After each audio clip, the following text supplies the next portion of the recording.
Assalamualaikum warahmatullahi wabarakatuh. Perkenalkan, nama saya Muhammad Hakim dari program studi Tadris Bahasa Inggris semester 1 dengan nomor induk mahasiswa 24111200026. Adanya saya di sini yaitu untuk melaksanakan tugas ujian akhir semester dari mata kuliah fikih. Saya akan menjelaskan beberapa hal tentang hukum-hukum pada fikih. Yang pertama yaitu tentang penyelenggaraan jenazah, yang kedua perkawinan dan talak, yang ketiga zakat, yang keempat puasa, yang kelima poligami, yang keenam jual beli, dan yang terakhir yaitu riba. Oke, materi yang pertama yaitu penyelenggaraan jenazah. Penyelenggaraan jenazah adalah kewajiban atau mengurus jenazah adalah kewajiban seorang muslim yang meliputi 4 hal.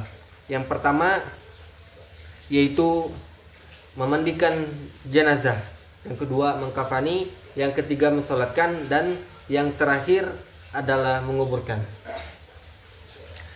Yang pertama itu memandikan, yaitu membersihkan seluruh tubuh jenazah dari ujung rambut sampai ujung kaki dengan cara-cara tertentu. Yang kedua yaitu mengkafani, dengan membungkus jenazah sesuai dengan jenis kelaminnya. Untuk laki-laki minimal 3 lapis kain kafan, dan untuk perempuan minimal 5 lapis kain kafan. Terus selanjutnya yaitu menyolatkan. Menyolatkan jenazah hukumnya fardu kifayah dengan 4 kali takbir tanpa sujud dan ruku. Dan yang terakhir adalah menguburkan. Menguburkan jenazah yaitu dengan telentang menghadap kiblat. Yang kedua yaitu perkawinan dan talak. Perkawinan adalah ikatan suci antara laki-laki dan perempuan secara sah berdasarkan syariat. Syarat-syarat dalam perkawinan yaitu pastinya ada calon mempelai, ada wali, mahar, dan saksi, dan yang penting adalah ijab kabul. Tujuannya adalah untuk membentuk keluarga sakinah, mawaddah, warahmah. Selanjutnya yaitu talak.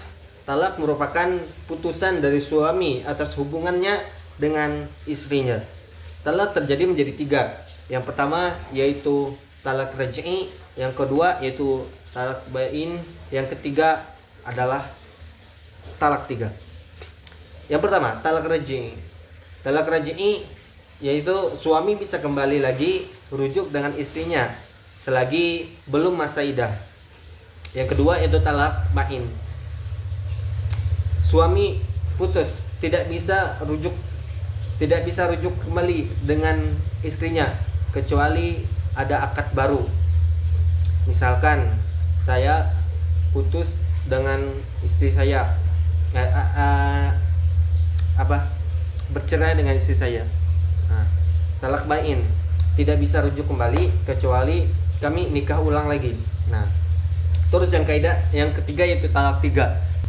Tidak boleh rujuk lagi kecuali istri menikah dengan pria yang lain. Contohnya, saya bercerai dengan istri saya, terus kami ingin balik kembali lagi. Nah, maka mantan istri saya itu harus nikah dengan laki-laki lain dan berhubungan badan dengan laki-laki lain dan menikah lagi dengan saya supaya kembali. Nah, begitu. Terus selanjutnya yaitu tentang zakat. Zakat adalah kewajiban mengeluarkan sebagian harta untuk membersihkan diri dan membantu orang yang membutuhkan. Zakat terbagi menjadi 2, yaitu zakat fitrah dan zakat mal.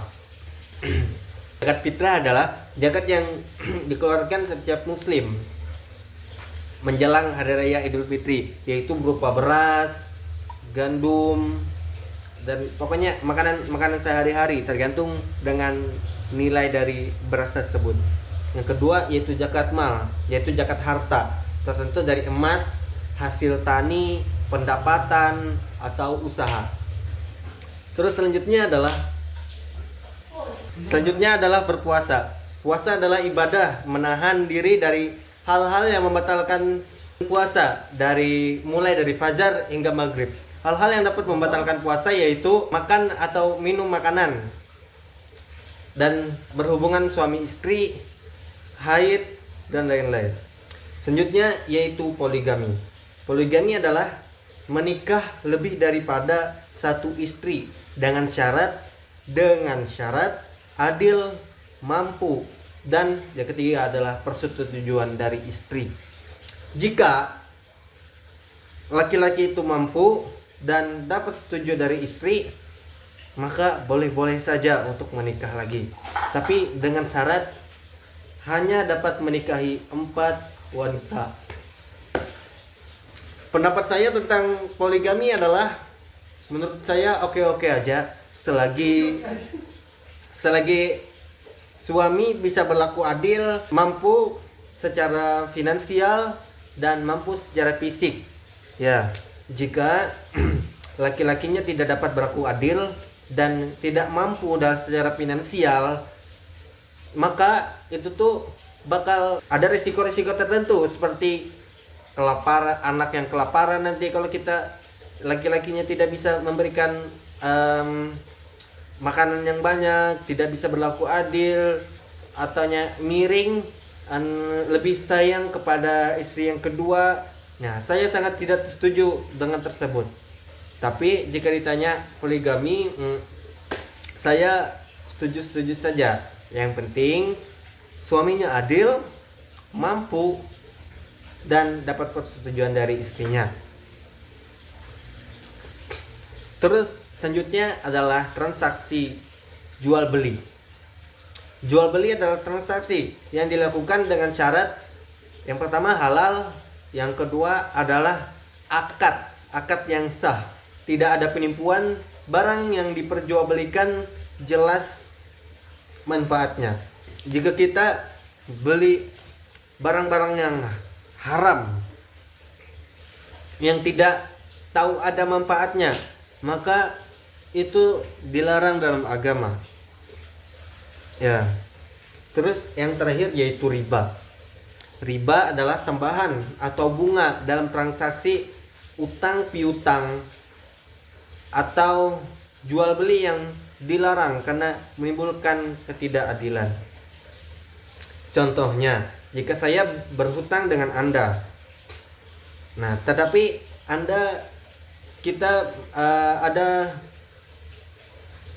persyaratan. Jika saya bisa berhutang kepada Anda, maka nilai yang dikembalikan saya kepada Anda itu harus lebih atau menguntungkan sebelah pihak. Maka itu termasuk dengan riba. Saya sering mendengar pertanyaan dari teman-teman saya bahwa apakah termasuk dari riba juga jika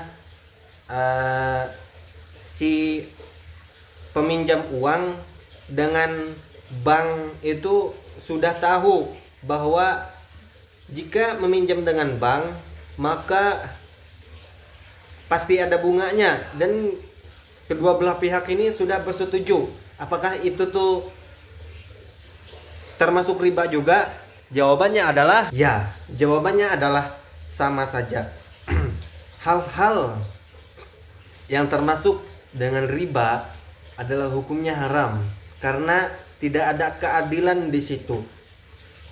Sama seperti halnya jika kita meminum minuman keras.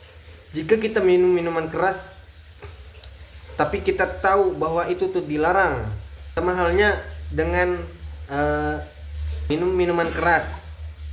Kita tahu bahwa itu tuh memang haram, tapi kita menggunakan bismillah untuk meminum minuman keras, apakah itu hukumnya beralih menjadi halal?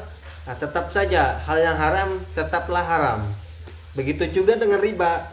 Meskipun ada persetujuan dari kedua belah pihak, tapi di dalam Al-Quran sudah dijelaskan bahwa riba itu haram karena tidak adil.